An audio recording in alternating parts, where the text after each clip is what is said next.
Without Ainz Gone, one nation wins the New World. It's not the Bahrut Empire.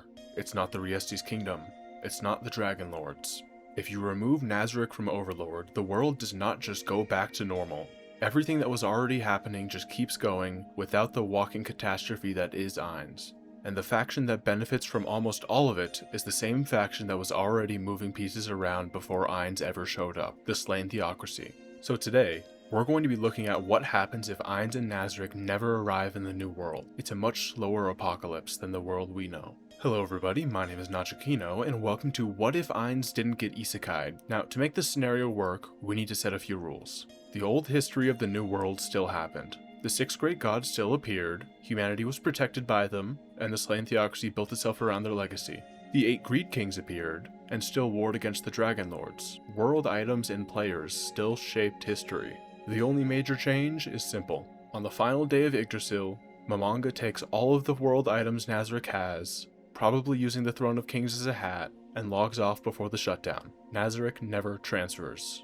Which means the 3rd episode of Overlord goes very differently. At the start of the series, Karn Village is being attacked by slain Theocracy agents disguised as soldiers from the Bahrut Empire. This was part of a larger operation to burn villages, create chaos, and lure Gazef Stronoff into a trap. The plan was pretty straightforward. Kill Gazef, weaken Riestes, make it look like the Empire was responsible. Then, spark a larger war between the two nations. The Theocracy saw Riestes as too corrupt, too incompetent, and too weak to lead humanity into the future. And to be fair, they were not completely wrong. Riestes was rotting from the inside. The nobles were floundering, the king was politically trapped, the criminal underworld was spreading everywhere, and Gazef was one of the only things holding the country's dignity together. So the Theocracy tried to remove him. In the main timeline, Ainz interferes. He saves Karn Village, saves Enri and Nemu, defeats Nagun, and derails the Theocracy's plan before they even understand what happened. But in this timeline, that interruption never comes. Karn Village is destroyed. Enri and Nemu Emmet are killed. The surrounding villages are burned. And eventually, Gazef Stronoff is forced into the trap exactly as planned. And Gazef dying here matters a lot. Gazef is not just a strong warrior. He is the kingdom's emergency brake. He is the one person that people can point to and say, yes, the nobles are corrupt. Yes, the country is falling apart. Yes, everything is bad, but at least we have Gazef.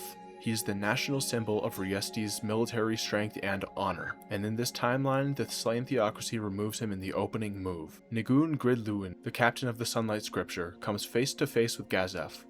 And, as we see in the actual story, Gazef would put up a valiant fight, but he would not win.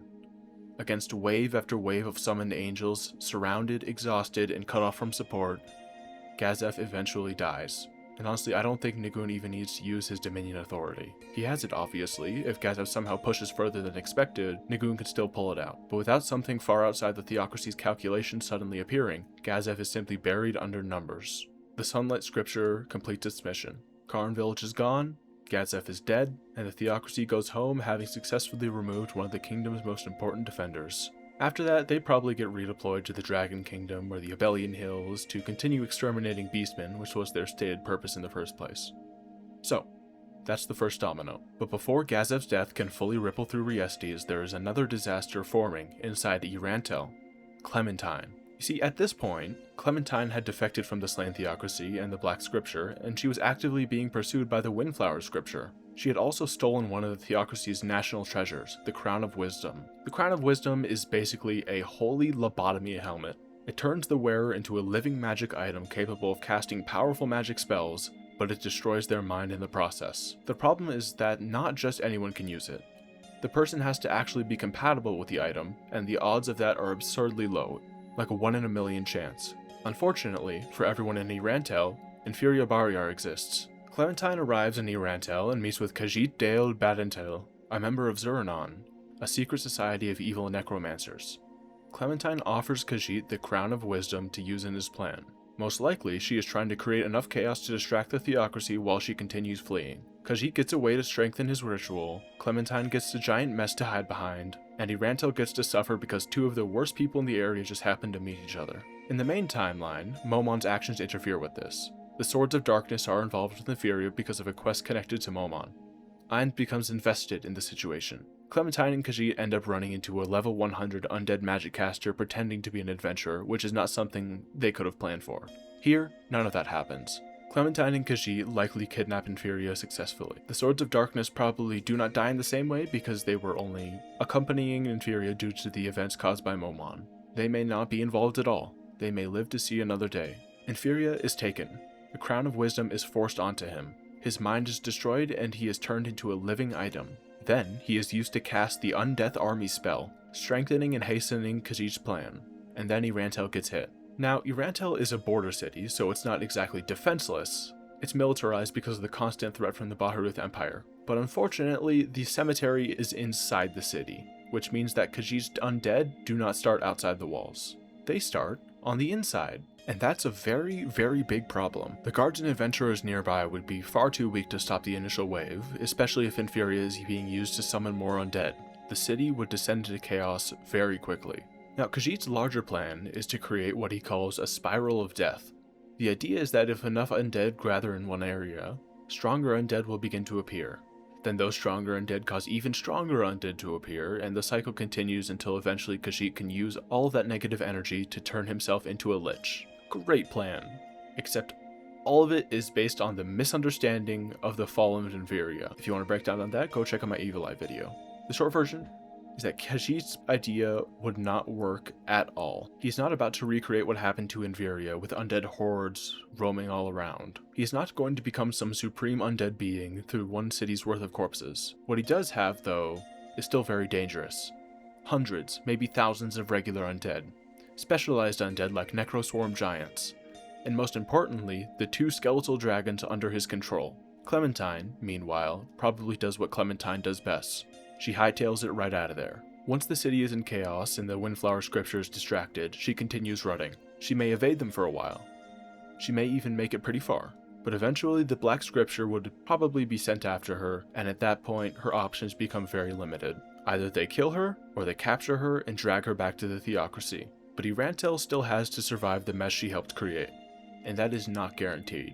Irantel is quite far from the capital of Riestes, where the strongest adventurers would be based. The kingdom would respond, but not instantly. They would need to hear about the attack, organize a response, muster soldiers, call for adventurers, and send them to the city. By the time help arrives, the undead may have taken over large parts of Irantel. The kingdom would likely issue an emergency request for adventurers. Some knights and personal retinues would be sent. Blue Roses would almost certainly accept, though they wouldn't reach Irantel quickly enough to prevent serious damage. And this is where Irantel gets saved, but just barely. The regular soldiers and lower-ranked adventurers deal with the weaker undead. Blue Roses and the other stronger adventurers push toward the source of the outbreak, the cemetery, and waiting there are Khajiit, 2 skeletal dragons, and the consequences of everyone having a terrible week. This fight would actually be dangerous. Gagarin states that Blue Roses could potentially deal with 2 skeletal dragons, but with Khajiit involved, it becomes much harder. The skeletal dragons are especially annoying because they have resistance to spells from the 1st through 6th tiers. That means Evil Eye probably has to step up. Evil Eye is around level 50, and the 7th tier of magic is generally around levels 43 to 49, so she may be capable of damaging them properly. But doing that means revealing more of her actual strength than she would probably like to. Still, I do think that Blue Roses wins. Khajiit is dangerous, but he is not winning against Blue Roses if they arrive in force and understand what is happening. The skeletal dragons are a major obstacle, but not an impossible one. Evil Eye is the key factor, and once she starts taking the fight seriously, Khajiit's Lich promotion ceremony gets cancelled. Very sad for him. The Theocracy's agents would probably move in shortly afterward to retrieve the Crown of Wisdom.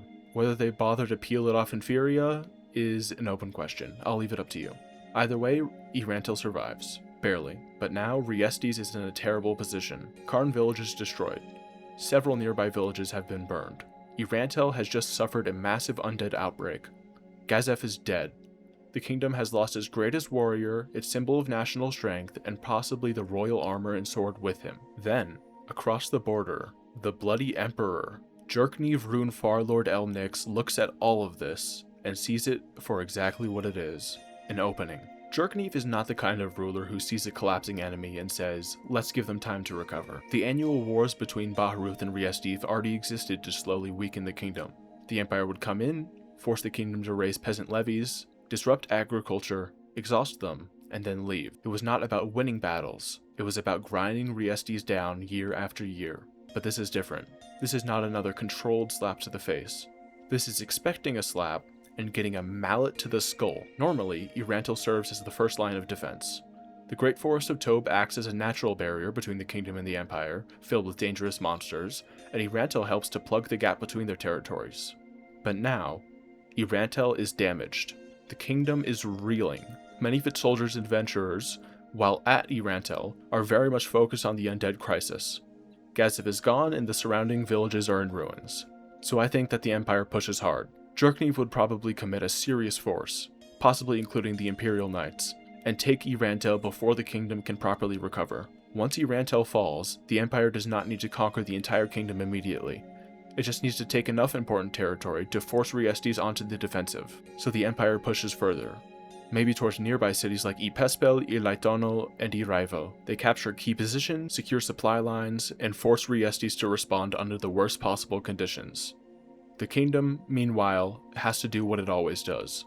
Throw peasants at the problem. That is one of Riestes' biggest weaknesses. The kingdom has a huge population and a lot of manpower, but it is badly organized and politically rotten. It can raise large amounts of soldiers, but those soldiers are often poorly trained peasants led by nobles who may or may not be competent.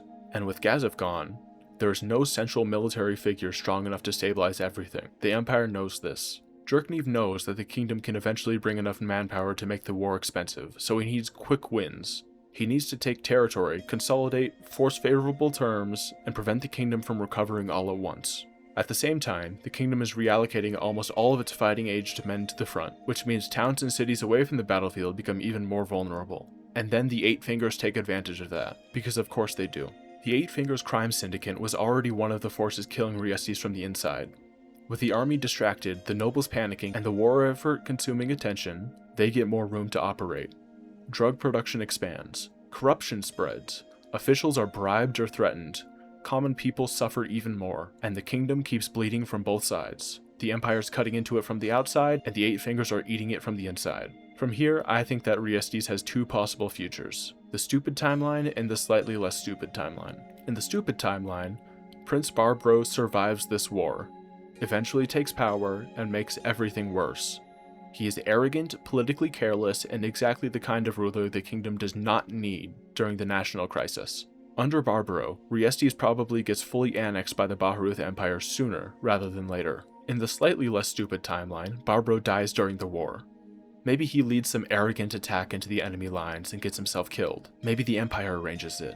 Maybe the slain Theocracy quietly makes sure it happens because they don't want another incompetent noble taking power in a human nation they still care about. Either way, Barbro dies. King Ramposa is devastated.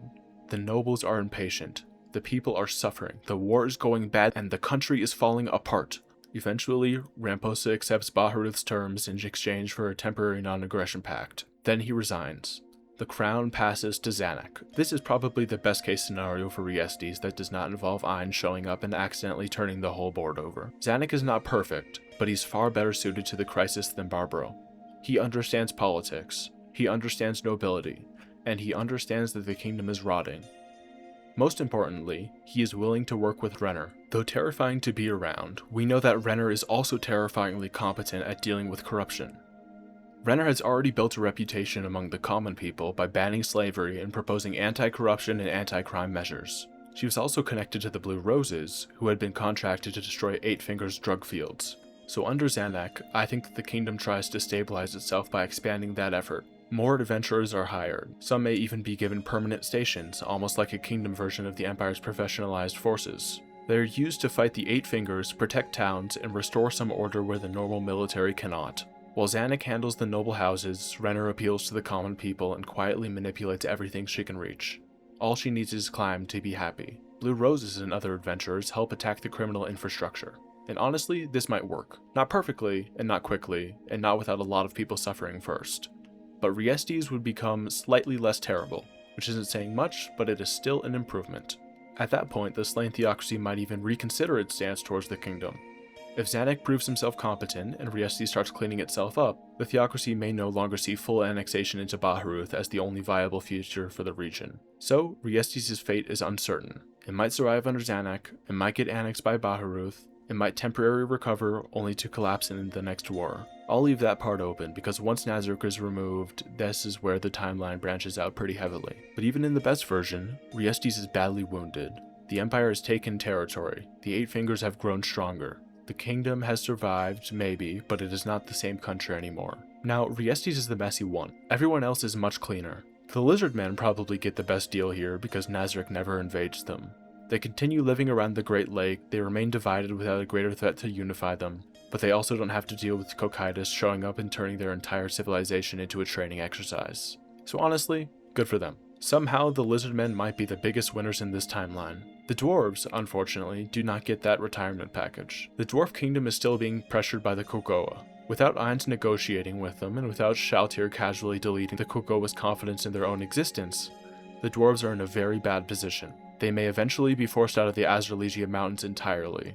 Their options are not great. They could seek help from the Bathruth Empire, which might be interested in access to dwarven resources, weapons, and technology, but the Empire would probably be too busy dealing with Riestes and consolidating its gains. The other option is the slain Theocracy, and while it might not be immediately obvious, I think this is actually pretty likely. Dwarves are humanoids. The Theocracy is focused on protecting humanity and humanoid races from demi-humans and heteromorphs, and the Kogoa are exactly the kind of enemy the Theocracy would be happy to exterminate. So the dwarves may eventually fall under Theocracy influence as well. Not necessarily annexed directly, but definitely dependent, which is the way the Theocracy likes it. As for the White Dragon Lord, he's still slowly producing kin to retake the mountains from the Frost Giants, but that's a century-long project and a bit out of the scope of the scenario.